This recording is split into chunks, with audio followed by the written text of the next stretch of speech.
Hey there, Internet.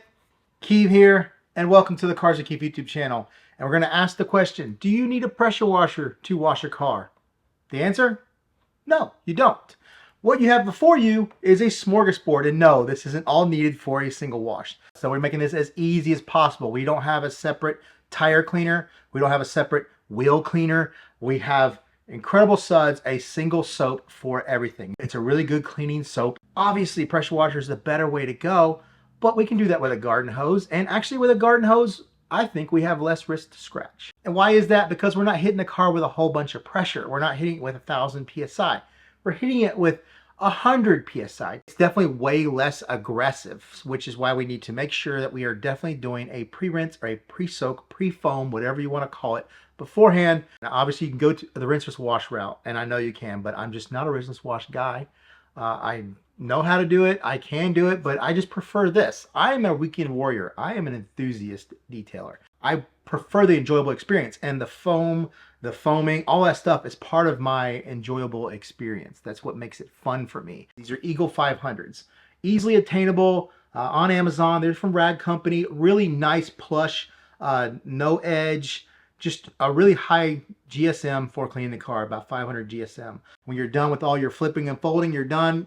You just toss it to the side, wash it later, and then you can start with your next microfiber. Now the other method is just a single wash media such as this right here. I can't even remember what this is, but it came in some mystery box. When I'm done with the panel, I use the hose. I use the power of the hose, whether it's the pressure washer or the garden hose, is I rinse this off really good. On the higher end side, I got everything kind of guy. We're going to be running spotless water through a DI system, through a CR spotless.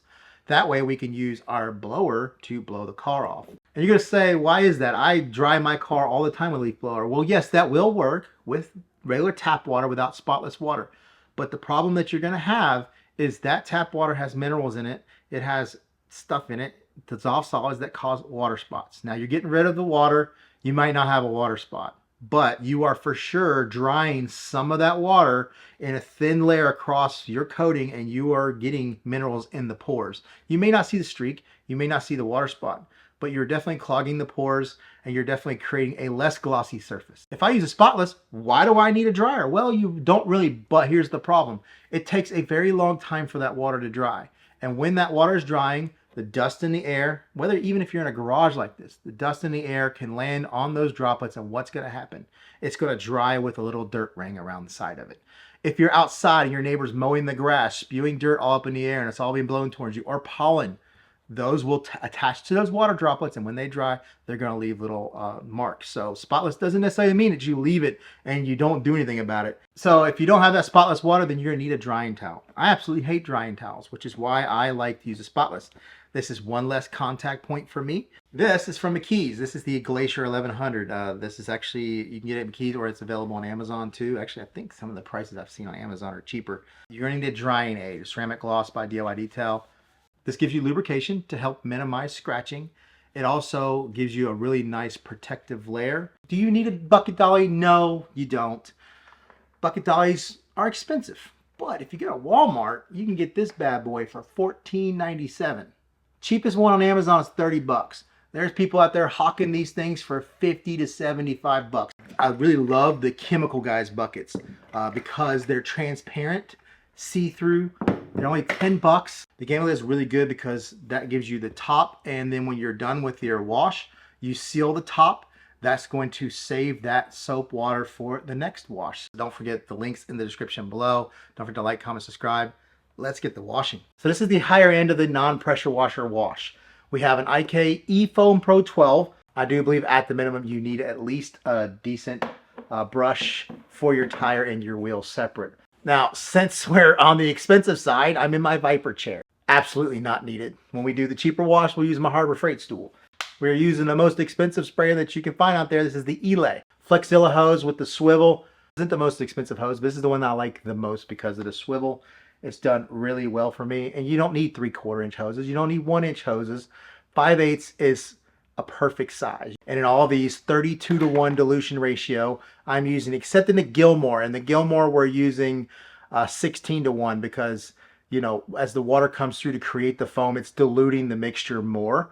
32 to 1, that's your pre-foam. That's what you're going to want to use to clean things up really well. That's not necessarily the soap ratio that you want to use when it comes to the contact wash. It's basically a bucket this size with 3 gallons in it, and you just need 1 ounce of Incredible Suds to get the suds and the lubrication you need for your wash media. Now, another thing I like to do is I like to put my chemicals on dry, but I believe that we are messing with the dilution ratio once we wet the surface down and put the chemicals on top of it, and also its ability to grip to the surface. All right, IK is all ready to go. I do want to remind you that if you do run one of these, there's a little filter inside of here. I just had an issue where it was just noodling soap out. It was because the little filter was completely clogged up. So, and you usually come with about 10 or 15 of them. You just change them every now and then.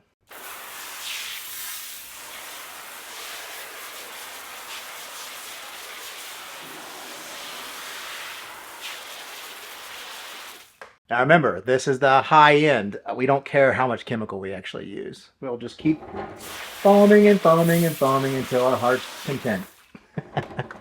Now we'll let that sit and dwell for a little bit. I like to wet the brush a little bit, especially if it's coming dry and I haven't used it yet.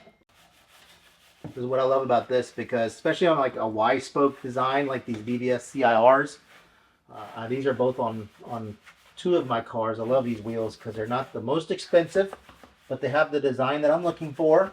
Now this brush has a rubberized piece right here, so if you do go back and forth and hit the spokes, you're not going to cause any problems.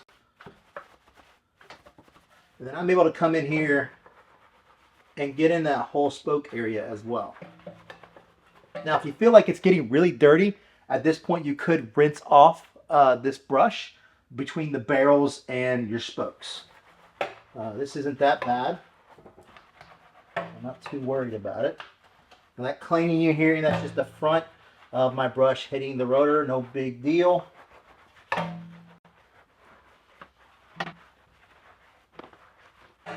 Here, and we take the side. We can get in the middle where the center cap is. We get the upper areas of the spokes. That way you don't need multiple brushes. Now, obviously, you could get you a brush for the lugs, but you know, I'm a little lazy today. And now we're going to work on the tires. Now, the thing about the tires is when you're using a chemical like just a soap like Incredible Suds, it's not going to get them crazy clean like it would with the tire cleaner, because those things are very either alkaline or acidic. But this works really well. I rinse off my brushes, and this, like I said, is just a vessel to move them around.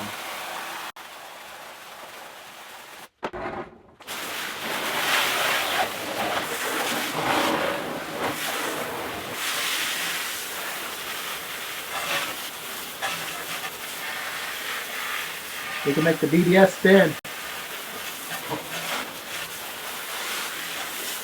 And you see it probably takes a little bit longer with the water hose just to make sure. It also makes you really checking where the bead is between the tire and the wheel, because this is where that soapy water will collect down here at the bottom.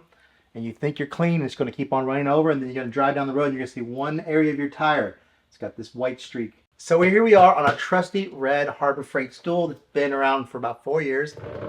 Doesn't roll that great across the Swiss tracks. We do have our bucket, because I do believe just some kind of bucket to hold your brushes for your wheels. All right, we have 2 methods here. We have the battery foamer. I also have just some 32 to 1 Incredible Suds and just this spray bottle too. I don't have a cheaper hose than the Flexilla, but the Orbit, it's going to give you just as much flow as the Elay and a pretty good bit of everything. The patterns just aren't as good. On this side, we'll have the Detail Freaks brush with the battery foamer, and then on this side, we'll use the spray with the cheaper hard bristle. Sprayer, we're not going to get the foam. We're not going to get as much dwell time. There's a chance of this drying quicker than the foam, so we need to make sure we're not letting any chemical dry on the surface. When you push the button down, it takes a minute for it to get going.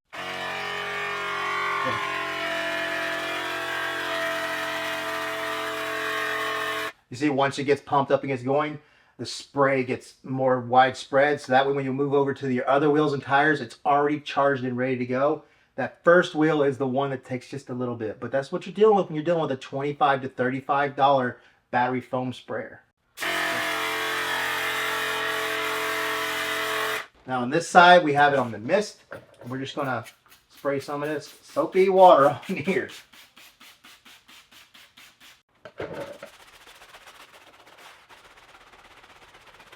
I used the wrong brush on this, didn't I? We'll use the hard bristle brush on the foam because I used the wrong brush for this part. This is working pretty good. You hear the difference? We really don't want it having a wheel that's 3/4 cleaner than the other side. But with it bristled like this, I don't have to try as hard.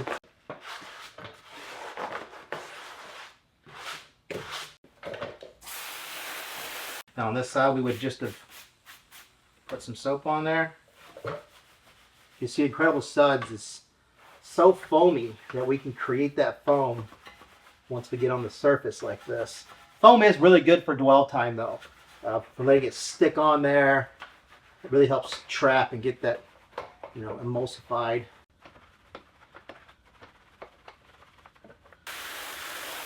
So the other side we'll use foamer to do these barrels.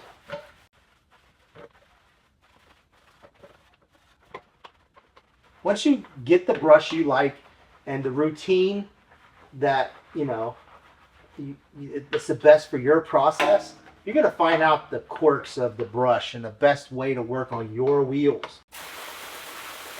So this is H-sweep. You can see not as much pressure as the Elay, but it's pretty good. There's also on this a thing called center, which is like this.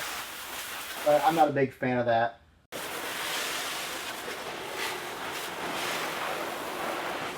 You switch back and forth, get the V-sweep, working there.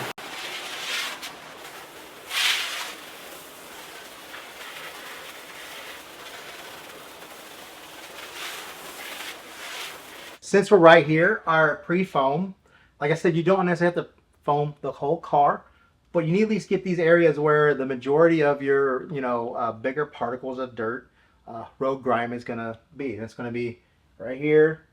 And it's going to be about this high up on your panel. Could be even higher. Just depends on how far your tires are outside the body of your car. So we're just using the spray here. Just like that. We can do it this way. And then we got our foamer. We do it this way.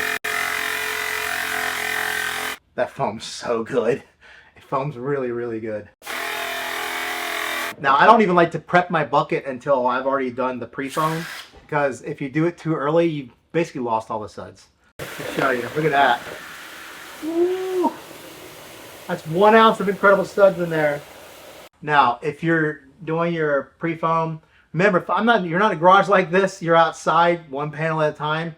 One thing that really helps is on these, there's usually like a mist, like this. Just a little mist, kind of help keep that panel. You're not diluting too much. If your foam sticks for too long, you can use that as a way to get your foam to not stay so thick and run on the panel.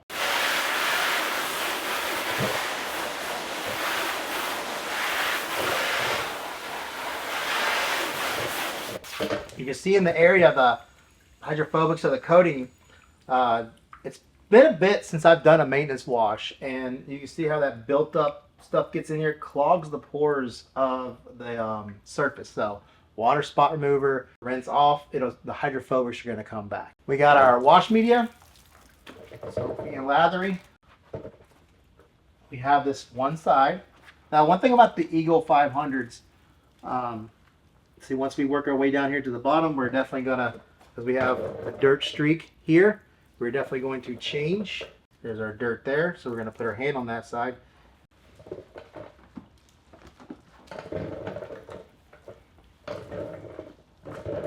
And once we work our way down,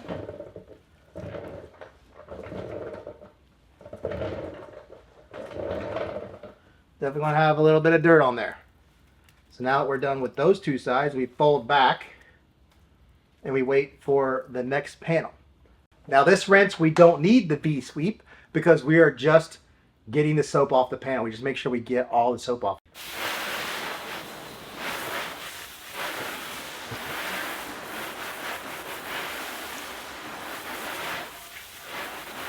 So now we're back on this side of the car to the money is no object land.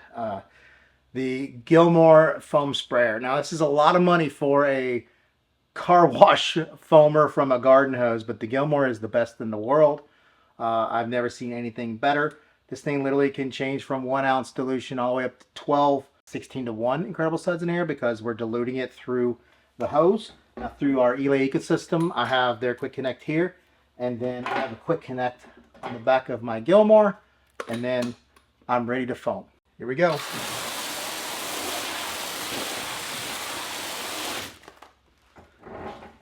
It's a pretty good foam for a garden hose, isn't it? Now obviously the foam that comes from the garden hose is runnier because you don't have the pressure to agitate the foam, and it was going to dwell off much, much faster. Back here we use the IK.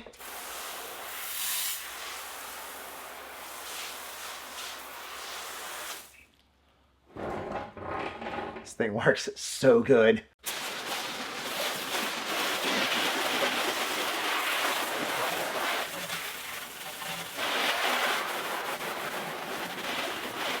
Mitt that we're going to keep rinsing off with this as we move on and just bringing it back to the bucket. Now obviously we are kind of contaminating the bucket, but nowhere near as much as if you did a 2 bucket with a rinse and back. Mitts are just inherently better at maintaining and keeping foam in there, extra water.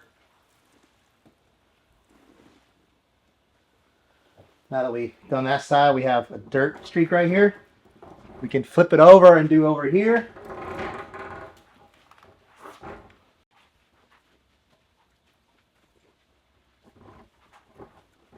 Now that we've gotten our dirt out,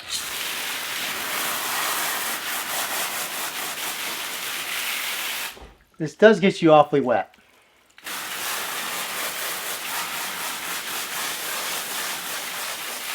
Swiss tracks, I can just throw it on the floor, rub it, get it nice and clean. I'm going to use some quick beads real quick. It's just a spray on, rinse off, water activated protectant. It has graphene in it, so make sure you shake it up.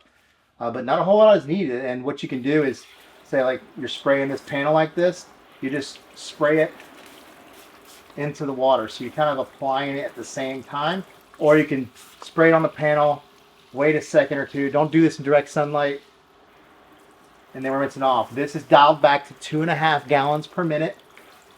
So we definitely don't have the flow we used to, but this isn't about cleaning. This is about drenching the panel, and the only thing that should be left on the panel is spotless water. And after you're done drying the car, it's going to continue to cure for probably close to about another hour or so.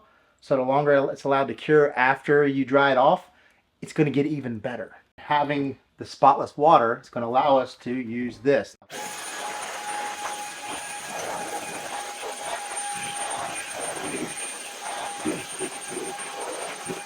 And I really like this because you can get very close because it's very rubberized.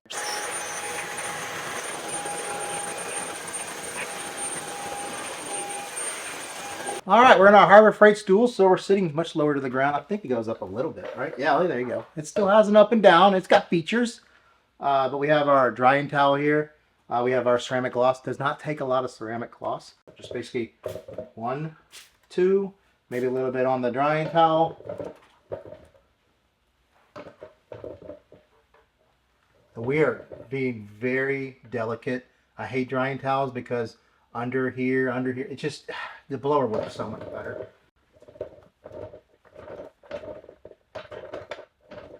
It's going to be glossier than using spotless or even quick beads on the other side, and then using a leaf blower because you're wiping on protectant. It's going to be glossier. You're giving a little bit of buff. Well, there you go. You saw the 2 to 3 different ways to wash a car without a pressure washer. Do you need a pressure washer? Nope, you don't.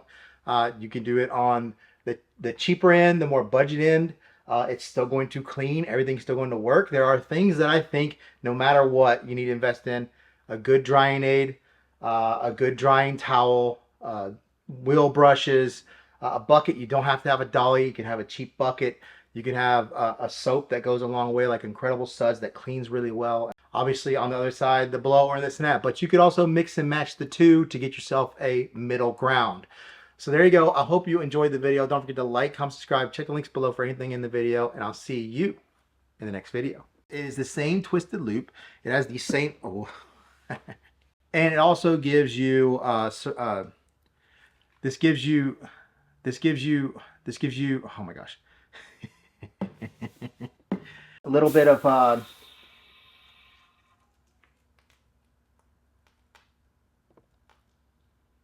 the hell? Showing too much leg there, guys. Gotta pay more for that. So we switched to shower. Oh, we didn't. I swear I thought I saw it say shower.